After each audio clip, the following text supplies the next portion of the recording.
Good morning दोस्तों। हम अपनी टेस्ट सीरीज का सेकंड पार्ट लेके आए हैं। मैं दिव्यांशु श्रीवास्तव आपको हिंदी और रीजनिंग की क्लासेस देता हूँ। आपको मेरी क्लासेस कैसे लगती हैं, आपको मेरे पढ़ाने का तरीका कैसा लगता है, हिंदी हो या रीजनिंग हो, आप बिल्कुल कमेंट बॉक्स में कमेंट कर सकते हैं। तो आज का जो है सेकंड पार्ट जो है वो मैंने कहा था कि वर्णमाला से मैं 100 क्वेश्चन करवाऊंगा एक एक बुक से लेकर। तो जो पहली बुक थी मेरी वो उस ज्ञान मुद्रा पब्लिकेशन की, तो मैंने कहा था इस बुक से आपको 100 क्वेश्चन मिलेंगे आपको, जो कि इसमें है गिवन दिए गए हैं, जिसमें से 1 से लेकर 50 तक के क्वेश्चन मैंने करवाए थे। उसमें आपका रिस्पांस कैसा रहा, आपने वीडियो देखी, आपको कितने क्वेश्चन सही लगे, कितने क्वेश्चन आपने सही किए, वो कमेंट बॉक्स में कमेंट अवश्य करिएगा। हमें आपके कमेंट का इंतजार रहेगा। चलिए हम पहला क्वेश्चन स्टार्ट करते हैं। 51 से लेकर पहला क्वेश्चन हमारा होगा वो 50 क्वेश्चन होंगे। आपको जो सीरीज मिलेगी वो 51 to 100 मिलेगी, तो आप ध्यान रखिएगा। पहला क्वेश्चन जो है 51 वाला है वो दे रहा है कि हिंदी शब्दकोश में क्षत्रिय वाले छा का क्रम किस वर्ण के बाद आता है। हिंदी शब्दकोश में फिलहाल अभी हिंदी शब्दकोश पढ़ाया नहीं गया, लेकिन मैंने बताया था जब मैं संयुक्त व्यंजन बता रहा था उस टाइम मैंने बताया था कि जो छत्रज्ञ मतलब जो संयुक्त व्यंजन होते हैं इनका शब्दकोश में कोई अपना स्थान नहीं होता कि हा के बाद जैसे वर्णमाला में आते वैसे आते हैं। तो इन ये जो है बाद में बिखर जाते हैं। छा जो होता है वो का के बाद चला जाता है, मतलब जो इनका वर्ण विच्छेद होता है, तो जो प्रथम वर्ण होता है उनके बाद ही ये वर्ण आ जाते हैं। तो ऑप्शन है का छ त्र ज्ञ, का छ त्र ज्ञ। तो आपका ऑप्शन छा तो होगा नहीं, क्षत्रिय वाला छा नहीं है, उसके जहाँ पे छाता वाला छा है, और त्रा है त्रिशूल और ज्ञा से ज्ञानी। तो होगा का वर्ण के बाद आता है। किस वर्ण के बाद आता है? का से कमल, उसके बाद आता है। तो आपका ए ऑप्शन क्या होगा? सही होगा। 52 नंबर प्रश्न देखते हैं। कह रहा है निम्नलिखित शब्दों में किस शब्द में द्वित्व व्यंजन है। द्वित्व व्यंजन क्या होता है मैं आपको बता दूं। फिलहाल आप ऑप्शन देख लीजिए और उसके आपको गैस करिए कि क्या सही होगा। ऑप्शन है पहला ए पुनः, बी इलाहाबाद, सी दिल्ली तथा डी उत्साह। तो आपका आंसर होगा सी दिल्ली। क्यों होगा भैया ध्यान दीजिएगा, क्योंकि जो द्वित्व व्यंजन होते हैं वो क्या होते हैं, एक आधे वर्ण के पश्चात अगर वही वर्ण पुनः पूरा आता है या फिर पूरा वर्ण जो होता है एक आधे वर्ण के साथ आता है तो उसे द्वित्व व्यंजन कहते हैं। जैसे बच्चा, दिल्ली, कुत्ता आदि। समझे ना? ऐसे शब्द जो दो शब्द आते हैं, मतलब कोई एक अक्षर हो जो दो बार आए, एक बार आधा आए और एक बार पूरा आए, तो उसे क्या कहेंगे? ध्यान दीजिएगा, अगर कोई वर्ण दो बार आधा आता है तो उसे द्वित्व व्यंजन नहीं कहते हैं, लेकिन अगर ऑप्शन में और इसके अलावा कोई ऑप्शन नहीं मैच करता है तो आपको उसको लगाना पड़ता है, तो वो द्वित्व व्यंजन हो जाता है। अगला देखिएगा 53 नंबर प्रश्न। निम्न में से कौन सी ओष्ठ ध्वनि नहीं है? ओष्ठ ध्वनि याद रखिएगा, जो मैंने बताया था उच्चारण स्थान में ओष्ठ, पौआ सब बताया था ना, याद रखिएगा। प ब म छ, प ब म छ। आंसर बताइए क्या होगा? बिल्कुल सही जवाब इसका आंसर होगा छ, मतलब डी ऑप्शन इसका क्या होगा? सही होगा। छा मतलब क्षत्रिय वाला छा, तो यही क्या होगा? सही, छाता वाला छा। ये जो होता है वो तालु से बोला जाता है, इसीलिए ये क्या नहीं है, ये ओष्ठ व्यंजन नहीं है, ओष्ठ वर्ण नहीं है। आगे ध्यान देना है, निम्न में से कौन सा वर्ण घोष वर्ण है? घोष वर्ण मतलब सघोष। सघोष क्या होता है? देखिए, जब भी आपके पास कोई वर्ण आए उसकी पूरी एक्सप्लेनेशन या उसकी पूरी डेफिनेशन आपके माइंड में सेट हो जाए, तब समझ लीजिए कि आपको पूरी चीजें आती है। जैसे हमारे माइंड में घोष आया कि हमसे घोष के प्रश्न पूछा गया, हमारे माइंड में 3-4 चीजें सेट हो जानी चाहिए कि तीसरा, चौथा और पांचवा वर्ण हो सकता है। साथ में घोष में क्या आया था? अल प्राण आया था वो, साथ में हा आया था और 11 स्वर, ये सारे घोष के हैं। तो देखते हैं उनमें से हमें क्या मिलता है। पहला ऑप्शन है ख, जो कि दूसरा वर्ण है, च जो कि पहला वर्ण है, म जो कि पंचम वर्ण है, और छ जो कि दूसरा वर्ण है। तो छा नहीं है, चा नहीं है, खा नहीं है, माँ जो है वो पंचम वर्ण, क्योंकि तीसरा, चौथा और पांचवा वर्ण क्या होता है? घोष होता है। तो आपका आंसर सी ऑप्शन सही होगा इसका, इस प्रश्न का। अगले आते हैं 55 में। हिंदी वर्णमाला में स्वरों की संख्या है, हिंदी वर्णमाला में स्वरों की संख्या 11 है। ऑप्शन दे रहा है 8, 9, 11, 14। तो ऑप्शन होगा कि 11। 13 ऑप्शन में दिया भी नहीं है फिलहाल, तो आप 11 ही लगाना। अगर 13 होता भी तो क्या लगाते, 11। देखिए आगे स्टार्ट करते हैं। अनुनासिक व्यंजन कौन कौन से होते हैं, अनुनासिक व्यंजन कौन कौन से होते हैं, तो ध्यान रखिएगा। वर्ग के प्रथम अक्षर ए ऑप्शन, बी ऑप्शन वर्ग के तृतीय अक्षर, वर्ग के चतुर्थाक्षर, वर्ग के पंचमाक्षर क्या होते हैं अनुनासिक। तो अनुनासिक या नासिक के व्यंजन मैंने कहा था प्रत्येक वर्ग का पंचम वर्ण अनुनासिक या नासिक के व्यंजन होता है। तो आप कह सकते हैं कि अमंगड़नम जो होता है, अंगा, इया, अड़ा, ना और मा, ये क्या होते हैं अनुनासिक या नासिक के व्यंजन होते हैं। आगे देखते हैं नेक्स्ट। अनुनासिक का संबंध होता है, अनुनासिक का संबंध होता है तो ध्यान दीजिएगा केवल नाक से, केवल मुंह से, नाक और मुंह दोनों से, और इनमें से कोई नहीं। तो अनुनासिक जो होते हैं उनका मुंह, उनका जो संबंध होता है नाक और मुंह दोनों से होता है। क्यों होता है ध्यान दीजिएगा, क्योंकि अनुनासिक जो व्यंजन होते हैं वो क्या होते हैं, स्पर्श व्यंजन भी तो होते हैं। और स्पर्श व्यंजन क्या होता है, जब कोई वर्ण मतलब जब हमारी जीवा किसी मुख के किसी न किसी भाग को स्पर्श करती है तभी तो उसका मतलब मुख का उसमें योगदान है। तो अनुनासिक व्यंजन कंठ, ताल, मूर्धा, दंत, ओष्ठ के अलावा नाक की हल से भी बोले जाते हैं, इसलिए उन्हें अनुनासिक कहते हैं। तो ध्यान रखिएगा मुख और नाक दोनों की मदद से बोले जाते हैं। तो बिल्कुल सही है सी ऑप्शन। फिर कह रहा है या, र, ल, व किस वर्ग के व्यंजन हैं, या, र, ल, व किस वर्ग के व्यंजन हैं। ऑप्शन ए तालव्य, ऊष्म, अंतस्थ, ओष्ठ। तालव्य, ऊष्म, अंतस्थ, ओष्ठ। तो आपका आंसर होगा अंतः बुआ के 4 बच्चे या, रा, ला, व मतलब अंतस्थ व्यंजन है। अगला देखिएगा निम्नलिखित में से, तो सी ऑप्शन सही होगा इसका। निम्नलिखित में कौन सा संयुक्त व्यंजन नहीं है, निम्नलिखित में से कौन सा संयुक्त व्यंजन नहीं है कौन कौन सा, छ, श, त्र, ज्ञ, छ, श, त्र, ज्ञ। तो बिल्कुल संयुक्त व्यंजन कौन सा नहीं है, छ से क्षत्रिय है संयुक्त व्यंजन, मूर्धन्य श, त्र और ज्ञ। तो आप ध्यान दीजिएगा मूर्धन्य श जो होता है वो संयुक्त व्यंजन में नहीं आता है, वो एक ऊष्म व्यंजन है। ऊष्म व्यंजन में तीनों सा और हा आते हैं, तो इसका आंसर क्या सही होगा, श। देखिए 60 नंबर प्रश्न है जो कि 1/5 हम कंप्लीट कर चुके हैं। 60 प्रश्न मतलब 10 प्रश्न हो चुके हैं, 10 में आपके कितने सही हुए आप बताइएगा। तो पूछा है तालव्य व्यंजन कौन से हैं, तालव्य मतलब जो तालु से बोले जाते हैं। च, छ, ज, झ, ट, ठ, ड, ढ, त, थ, द, ध, प, फ, ब, भ। इनमें से कौन सा होगा, तो ध्यान दीजिएगा इचु यशा नाम तालु, या फिर मैंने कहा था चल सैया सैया सैया सैया, तालु से ही तो बोला था च वर्ग। तो च, छ, ज, झ ये कहां से बोला जाएगा, तालु से। ध्यान दीजिएगा ये कौन सा वर्ण है, तालु से बोला जाने वाला वर्ण है, तो इसे तालव्य वर्ण कहते हैं या तालव्य व्यंजन कहते हैं। तो ए ऑप्शन क्या होगा इसका सही होगा। 10 क्वेश्चन में आपके हमें विश्वास है आपके 8 या 10 के 10 सही हुए होंगे अगर आपने अच्छे से पढ़ा होगा। तो 61 नंबर प्रश्न पे आते हैं, ध्यान दीजिएगा। दे रहा है छा से छाता वाली ध्वनि का उच्चारण स्थान क्या है, छ का उच्चारण स्थान क्या है। ऑप्शन ए है दंते, बी ओष्ठे, तालव्य और वत्से। वत्स मतलब मसूड़ों की हेल्प से। तो ध्यान दीजिएगा जो छा है उसका उच्चारण स्थान होता है तालु, तो तालव्य आप कह सकते हैं, इसका आंसर क्या होगा तालव्य।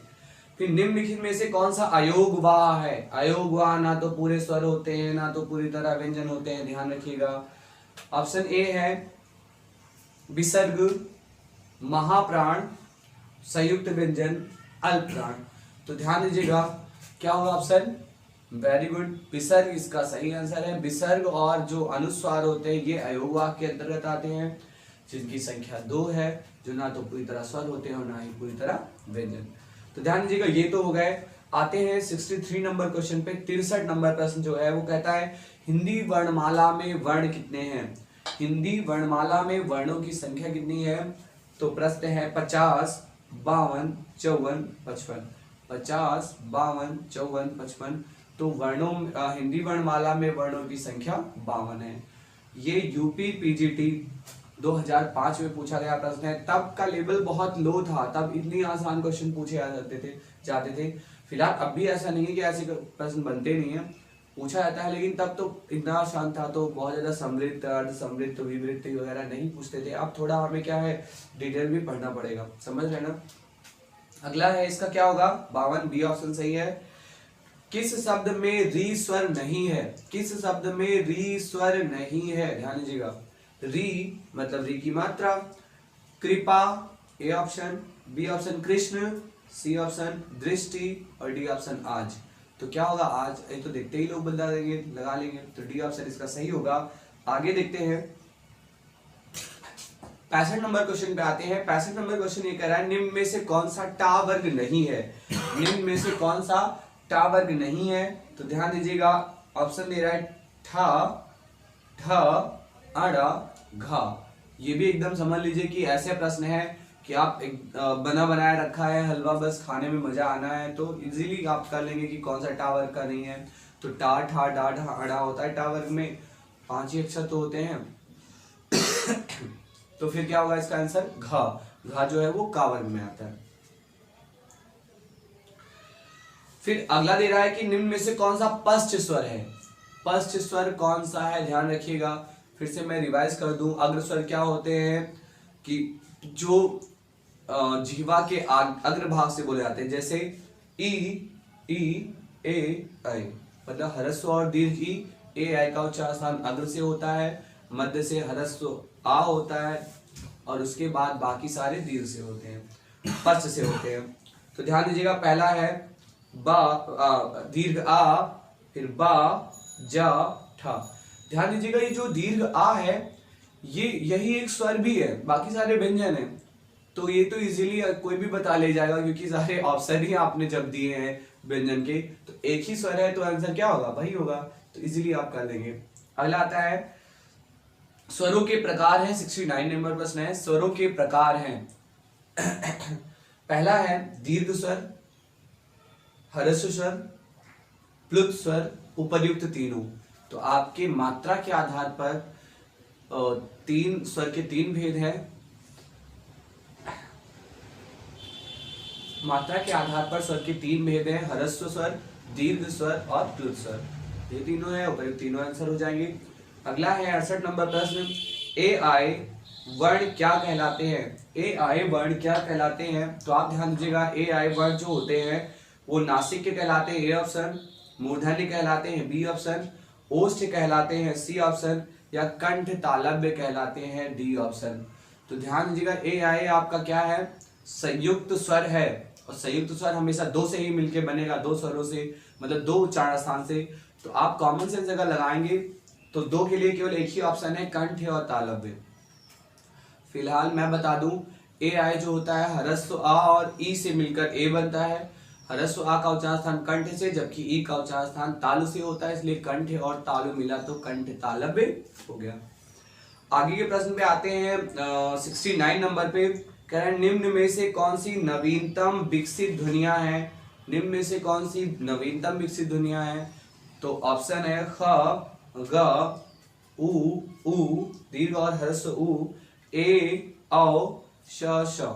तो ध्यान दीजिएगा, नवीनतम विकसित ध्वनियां जो होती हैं इन्हें कहते हैं, या फिर आगत ध्वनियां जो कह सकते हैं, ये होते हैं ख और ग, जिसके नीचे क्या नुक्ता लगा होता है, वो क्या होते हैं नवीनतम विकसित ध्वनियां, जो अरबी और फारसी भाषाओं से ली गई हैं। तो ये होगा आंसर, ए ऑप्शन सही, ख, ग। कह रहे निम्न में से कौन सा स्वर नहीं है, ये तो आप लोग बता ही लेंगे। ऑप्शन है ए, अ, उ, ए, इया।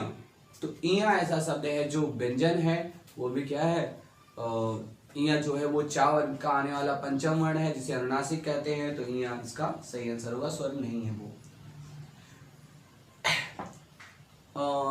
71 प्रश्न जो आपका है वो कह रहा है कि 6 से क्षत्रिय किस वर्ग के योग से बना है, 6 से क्षत्रिय किस वर्ग के योग से बना है। तो आपको मैंने बताया था ये संयुक्त व्यंजन है, और ये क और श के योग से बना है। तो ऑप्शन देखते हैं, क और श, क और च, क और छ, क और श। तो क के नीचे हलन प्लस मूर्धन्य सा के योग से छ से क्षत्रिय बना है, तो आपका ऑप्शन क्या सही हो जाएगा? ए।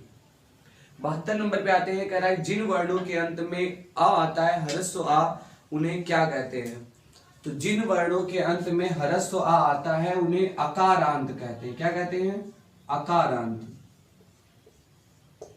जबकि अगर दीर्घ आ आता है तो आकारांत। जब आप स्त्रीलिंग पुल्लिंग पढ़ेंगे तो आपको अकारांत इकारांत बता देंगे हम। उसके बाद अगर इकारांत ह्रस्वी आए तो इकारांत और दीर्घ आया तो इकारांत। तो ऐसे करके आपके बनते हैं। तो ये हो गया। दे रहा है कि जिन शब्दों के अंत में आ आता है उन्हें क्या कहते हैं? तो अनुस्वार गलत है, अंतस्थ गलत है, अयोगवा गलत है, अकारांत सही जवाब। अगर राजा है तो राजा में क्या हो जाएगा? आकारांत। जबकि राम है, राम में अ मतलब अकारांत। ठीक है। 73 नंबर क्वेश्चन पे आते हैं, कह रहा है उच्चारण की दृष्टि से कौन सा दंते नहीं है? उच्चारण की दृष्टि से कौन सा दंते व्यंजन नहीं है? ऑप्शन देखिएगा। पहला ऑप्शन है ता, फिर ना, द और टा। तो टा जो है वो मूर्धा है, इसका डी ऑप्शन सही होगा। डी ऑप्शन टा। 74 पे आते हैं, निम्न में से कौन सा वर्ण व्यंजन नहीं है? निम्न में से कौन सा वर्ण व्यंजन नहीं है? ऑप्शन देखिएगा। ए ऑप्शन है ह्रस्व उ, फिर ख, फिर र और या। तो बताइए क्या होगा? जी हाँ, ह्रस्व उ जो है वो व्यंजन नहीं है। ए ऑप्शन इसका सही होगा। आगे देखिए 75 नंबर क्वेश्चन है, वो कह रहा है कि बताइए निम्न में से कौन सी ओष्ठ ध्वनि है? ओष्ठ ध्वनि है पौआ चढ़ा के आई। चिकनी चमेली वाला आंसर है ना, तो आप उसमें रहता है पौआ चढ़ा के आई। तो आपको वही पौआ याद रखना है। तो ध्यान रखिएगा ओष्ठ के लिए ल, र, श, फ। ल, र, श, फ। तो आप ध्यान रखिए ओष्ठ से पौआ बोला जाता है, प, फ, ब, भ, म। ये पूरे वर्ग बोले जाते हैं, जिसमें से आपको ऑप्शन मिल जाएगा फ। फा इसका क्या होगा? सही जवाब होगा। फा दे रहा है, डी ऑप्शन सही होगा। 76 नंबर प्रश्न पे आते हैं, निम्न में से कौन सा अल्प प्राण वर्ग कौन से हैं? अल्प प्राण वर्ग के कौन से हैं? अल्प प्राण में क्या क्या आता है? आप अपने माइंड में पूरा सेट कर लीजिएगा, फिर मैं ऑप्शन बोल रहा हूँ। ऑप्शन है ह्रस्व और दीर्घ आ, का और ग, था और ध, फ और ब। फ और ब ये क्या होता है?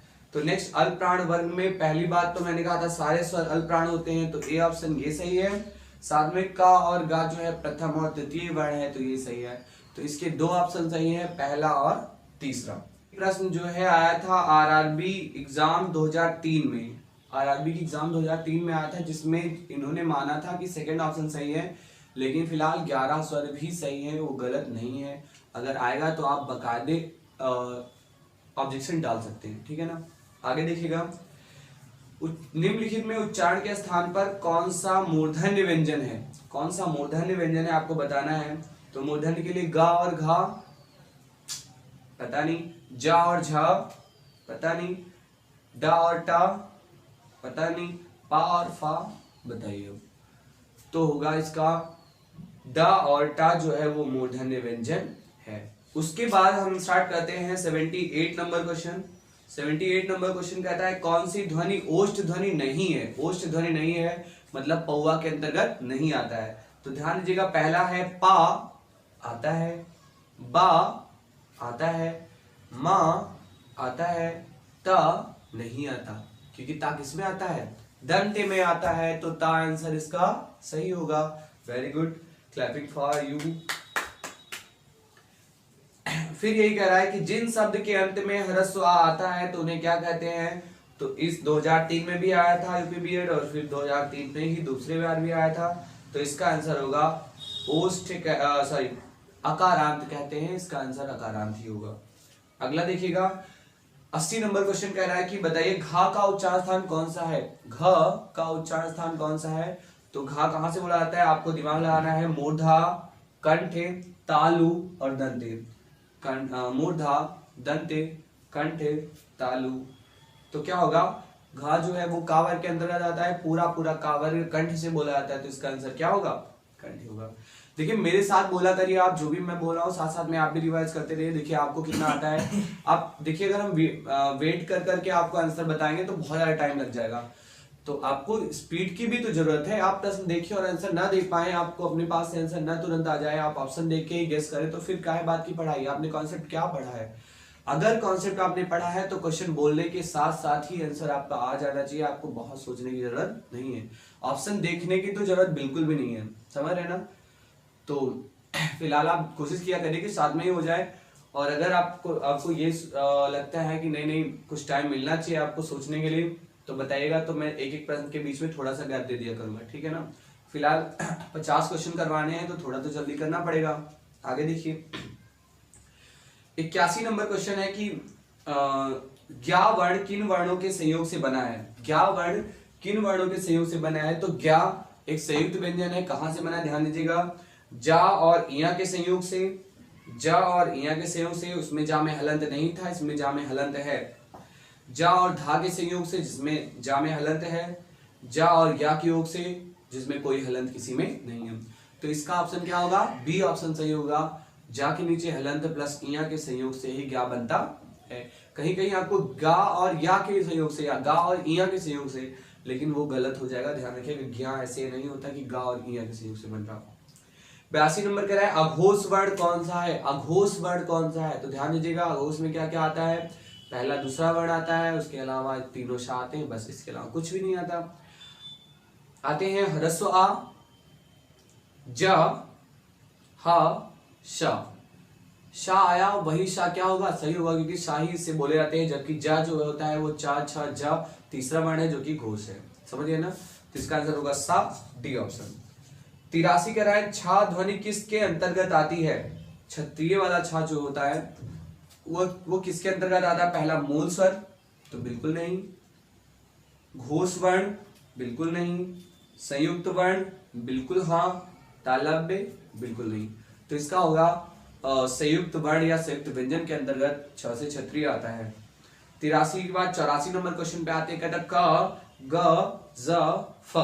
ख, ख, ख नहीं, ग, क, ग, ज, फ। ये ध्वनियां किसकी हैं? संस्कृत की है, अरबी फारसी की है, अंग्रेजी की है, या दक्षिण भाषाओं की है? तो इसका आंसर होगा अरबी और फारसी भाषा के शब्द के वर्ण है, इसीलिए इनको आगत स्वर आगत वर्ण भी कहा जाता है, समझ रहे ना? नवीन विकसित ध्वनिया भी कहा जाता है, आपको कहीं कहीं ये भी मिल जाएगा। आते हैं 85 नंबर क्वेश्चन पे, कह रहा है आधुनिक व्याकरण की दृष्टि से बा वर्ण का वैशिष्ट्य है। आधुनिक व्याकरण की दृष्टि से जो बा है वो क्या है? तो पहला कह रहा है ओष्ठ, तो बा ओष्ठ है। स्पर्श, स्पर्श है। अल्प्राण, तो पा फा बा अल्प्राण भी है। अघोष, अघोष नहीं है, अघोष में पा फा आता है, बा नहीं आता है, तो ये ऑप्शन गलत हो गया। बी ऑप्शन की अगर हम बात करें तो इसमें कह रहा है दो ओष्ठ, मतलब द्वयोष्ठ का मतलब होता है दोनों ओंठों की हेल्प से, तो बा दो ओंठों की हेल्प से बोला था बा बा। देखिए होंठ दोनों मिल रहे हैं। द्वयोष्ठ है। स्पर्श है क्या? बिल्कुल है। अल्प्राण है क्या? बिल्कुल है। घोष है तो थर्ड लेटर है तो घोष भी होगा। निरनुनासिक मतलब कि अनुनासिक व्यंजन में नहीं आता है, तो बिल्कुल बा अनुनासिक नहीं आता है, माँ आता है, तो इसका आंसर बी ऑप्शन सही हो जाएगा। अगला आते हैं 86, कह रहा है निम्न में से कौन सा अमानक वर्ण है? निम्न में से कौन सा अमानक वर्ण है? तो ध्यान दीजिएगा अमानक वर्ण जो है आपको भा की तरह मिलता है ऐसे करते हुए। पहले आप एक डालडा आता था झूला करके और उसे लिखा रहता है झूला, तो झा क्या है? एक अमानक वर्ण है। ऐसे अगर झा बनता है तो ऐसे अमानक वर्ण और भी है, उनको हम किसी दिन चर्चा करेंगे कि कौन कौन से अमानक वर्ण है जो अब प्रयोग में नहीं आते हैं, पहले प्रयोग में होते थे, प्रयोग में आते थे। आप अगर पुराने जो भी ग्रंथ है धार्मिक अगर उनमें देखेंगे तो ह्रस्व आ भी डिफरेंट तरीके का बनता है, ऐसे करके पता नहीं समथिंग, ऐसे करके ऐसे, समझ रहे ना, ऐसे समथिंग बनता है, तो आप उसको देखेंगे तो समझ जाएंगे कि कितने अमानक वर्ण है, हम सारी चर्चा करेंगे। आगे देखिएगा नेक्स्ट कह रहा है कि शा, शा, शा, हा कौन से व्यंजन कहलाते हैं? तीनों शा और हा कौन से व्यंजन कहलाते हैं? तो आप ध्यान दीजिएगा, इन्हें ऊष्म व्यंजन कहा जाता है। कौन सा व्यंजन? ऊष्म व्यंजन कहा जाता है। तो ये हो जाएगा। प्रकंपी दे रहा है, संघर्षी दे रहा है, संघर्षी, स्पर्शी और स्पर्श संघर्षी। तो ध्यान दीजिएगा, प्रकंपी व्यंजन नहीं है, क्योंकि प्रकंपी या प्रकंपित जो वर्ण होता है वो रा होता है। स्पर्शी व्यंजन तो नहीं है, क्योंकि पा से लेकर मां तक ही स्पर्शी व्यंजन होते हैं, शा नहीं होता है।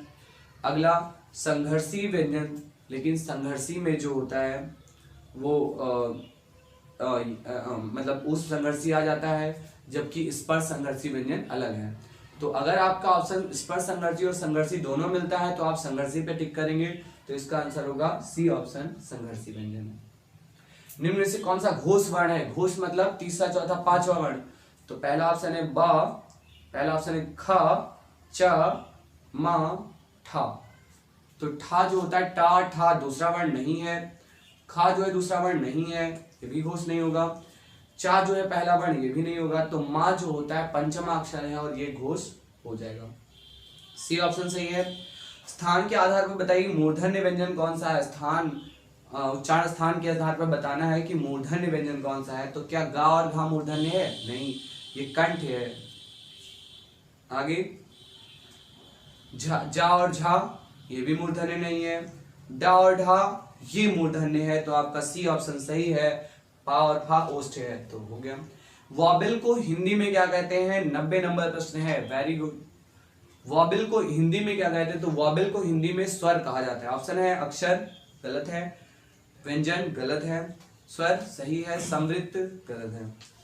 स्वरों की सहायता से उच्चारित होने वाले वर्ण को क्या कहते हैं? 91 प्रश्न है। स्वरों की सहायता से उच्चारित होने वाले वर्णों को क्या कहते हैं? तो बिल्कुल स्वरों की सहायता से बोले जाने को, तो क्या ए ऑप्शन व्यंजन, बी स्वर, सी शब्द और डी अर्थ। तो क्या होगा? व्यंजन जो होते हैं वो स्वरों की मदद से बोले जाते हैं। 92 में आपको बताएं निम्न में से कौन सा स्पर्श व्यंजन है? निम्न में से कौन सा स्पर्श व्यंजन है? तो ध्यान दीजिएगा, ता वर्ग, चा वर्ग, पा वर्ग, सभी। तो आपको पता है कि स्पर्श व्यंजन मतलब वर्गीय व्यंजन, वर्गीय व्यंजन का दूसरा नाम, और उपर्युक्त तीनों ही वर्ग के हैं, तो इसलिए तीनों ही क्या होंगे? सही। उपर्युक्त तीनों आपके, या उपर्युक्त सभी आपका सही होगा। घर्षण से उच्चारित व्यंजन होता है, जिससे घर्षण होता है तो उसे संघर्षी कहते हैं। तो ध्यान दीजिएगा, स्पर्श घर्षण से नहीं, गलत। उसमें केवल स्पर्श मात्र से होता है, घर्षण से नहीं होता है। ऊष्म, ये घर्षण से होता है, इसीलिए संघर्षी व्यंजन कहते हैं। साथ में अंतस्थ नहीं होता है, उपर्युक्त सभी नहीं। तो इसका बी ऑप्शन सही होगा। देखिए, घर्षण से उच्चारित व्यंजन है, घर्षण मतलब जहां पे घर्षण हो रहा हो, रगड़ खा रहा हो, या फिर आपके क्या वाइब्रेशन हो रहा हो, तो वहां से कौन सा उच्चारित ध्वनि है? तो आप ध्यान रखिए, पहला स्पर्श व्यंजन नहीं होता है, क्योंकि स्पर्श मात्र से होता है। उस व्यंजन को संघर्षी व्यंजन कहते हैं, मतलब जहां पे घर्षण होता है। ये है अंतस्थ नहीं, उपर्युक्त सभी नहीं। तो इसका आंसर होगा स्पर्श व्यंजन को ही संघर्षी व्यंजन कहते हैं, मतलब जहां घर्षण होता है। अगला, निम्न में से कौन सा वर्ण घोष है? निम्न में से कौन सा वर्ण घोष है? तो पा, टा, द, फ। घोष मतलब तीसरा, चौथा, पांचवा वर्ण। तो देखिए, पहला पा पहला वर्ण, कट कर दो। टा भी पहला वर्ण, कट कर दो। द, तो ता, था, द थर्ड लेटर है, और ये क्या हो जाएगा? सही हो जाएगा, ये घोष वर्ण है। और फा भी दूसरा है, तो इसलिए ये भी घोष नहीं है। 95 वाले प्रश्न पे आते हैं। कह रहा है कि विसर्ग से बना हुआ शब्द कौन सा होता है? विसर्ग से बना हुआ शब्द कौन सा है? इसमें से निष्प्रिय, थोड़ा सा, ए और बी दोनों, इनमें से कोई नहीं। तो आपका आंसर होगा निष्प्रिय। थोड़ा सा में आपका क्या लगा है? योजक चिन्ह लगा है, वो क्या नहीं है, वो विसर्ग नहीं है। समझ गए ना? तो निष्प्रिय सही है, ए ऑप्शन सही होगा। का, गा, जा, फा में से कौन सा शब्द उर्दू से लिया गया है? का, गा, जा, फा, का, गा, फा, खा में से कौन सा शब्द उर्दू से लिया गया है? तो खा जो है वो उर्दू से लिया गया है, ध्यान रखिएगा। ये उच्चारण स्थान के आधार पर वर्णों के कितने भाग हैं? तो उच्चारण स्थान के आधार पर वर्णों के 5 भाग हैं। कंठे, तालु, दंते, ओष्ठे, मूर्धा। कंठ, तालु, मूर्धा, दंते और ओष्ठ, 5 भाग है। तो इसका होगा 7, 9, 5, 3, तो 5 भाग हो जाएंगे। वर्ण का सांकेतिक लिखित रूप क्या कहलाता है? वर्ण का सांकेतिक लिखित रूप जो होता है वो ये ऑप्शन लिपि, शैली, भाषा, वर्णमाला। तो लिपि कहलाता है। जो सांकेतिक यहाँ पे हम जो प्रतीकों में लिख देते हैं, अगर अ ध्वनि आई तो आ ध्वनि को किसी न किसी प्रतीक में लिखा गया, वही क्या होता है? लिपि होता है। तो लिपि हो गया, ऑप्शन ए सही होगा। 99 वाले आते संयुक्त व्यंजन कौन कौन से हैं? तो संयुक्त व्यंजन आपको रटा हुआ ही है। क्या चा वर्ग होता है? गलत। शैली होती है, सॉरी टा वर्ग होता है, गलत। शा शा शाह नहीं होता है, उष्म व्यंजन होते हैं ये। और छत्रंग ये क्या है? संयुक्त व्यंजन है। तो ये आपका डी ऑप्शन सही हो जाएगा। 100वां नंबर और अंतिम प्रश्न आज का करते हैं, जिसमें कह रहा है दा और धा वर्ण है। दा और धा कहां से बोले जाते हैं? पहला है कंठ, दंते, मूर्धा, ओष्ठे। तो ध्यान दीजिएगा, दंते से बोला जाने वाला ता वर्ग होता है, ता था दा था ना, तो ये उसी से हो जाएगा। तसला मैंने याद करवाया था। तो आपके आज के 100 प्रश्न हो चुके हैं। एक बात ध्यान दीजिएगा, मैं थोड़ी जल्दी जल्दी चीजों को बताता हूं, तो आप भी कोई इसमें सॉल्व करने वाली चीज है नहीं कि आप मैथ्स है क्वेश्चन सॉल्व करेंगे, आपको टाइम मिलना चाहिए। आप अगर प्रश्न देखते हैं आंसर नहीं लगा पा रहे, तो आप थोड़ा अपने आप को क्या करें और ज्यादा प्रैक्टिस करें, ताकि क्या है चीजें और ज्यादा निखर के आए और टाइम कम लगे। टाइम बचाएंगे तभी कुछ हो पाएगा, समझ रहे ना? तो आपको अगली वीडियो रीजनिंग की भी हो सकती है, हिंदी की भी हो सकती है। आपको कैसा लगा, बस आपके जो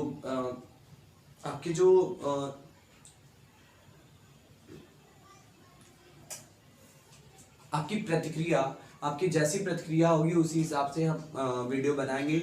आपको कैसा लग रहा है दोस्तों में शेयर प्लीज अवश्य करिए भैया। अगर आप शेयर अच्छे से करेंगे या फिर शेयर करेंगे अपने दोस्तों में, तो ये वीडियो ज़्यादा से ज़्यादा लोग देखेंगे और उनको फायदा तो होगा ही, साथ में हमें भी थोड़ा प्रोत्साहन मिलेगा। तो वीडियो लाइक करिए, कमेंट करा करिए और शेयर करा करिए। Thank you. मिलते हैं अगले टेस्ट सीरीज में 3rd। और अगर आपको लगता है कि बस इतने क्वेश्चन पर्याप्त हैं तो ठीक है, अदरवाइज आप कमेंट करके बताइए सर और क्वेश्चन वर्णमाला से कराया जाए। तो अब हमें 100 क्वेश्चनों के अलावा छांटने की जरूरत पड़ेगी, छांट के हम क्वेश्चन और ज्यादा करवा देंगे, ठीक है? नहीं तो फिर हम अगला टॉपिक स्टार्ट करेंगे, इसमें जो भी रह गया द्वित्व व्यंजन वगैरह हम उसको क्लियर करते हैं। काकल्य व्यंजन कौन सा है, हाँ मैंने बताया था, ये सब बातें। जो वन लाइनर है वो आपको अब यहाँ प्रोवाइड करा देंगे, और उसके अलावा फिर हम शब्द स्टार्ट करेंगे। धन्यवाद क्लास, मिलते हैं अगले वीडियो तक के लिए बहुत बहुत धन्यवाद।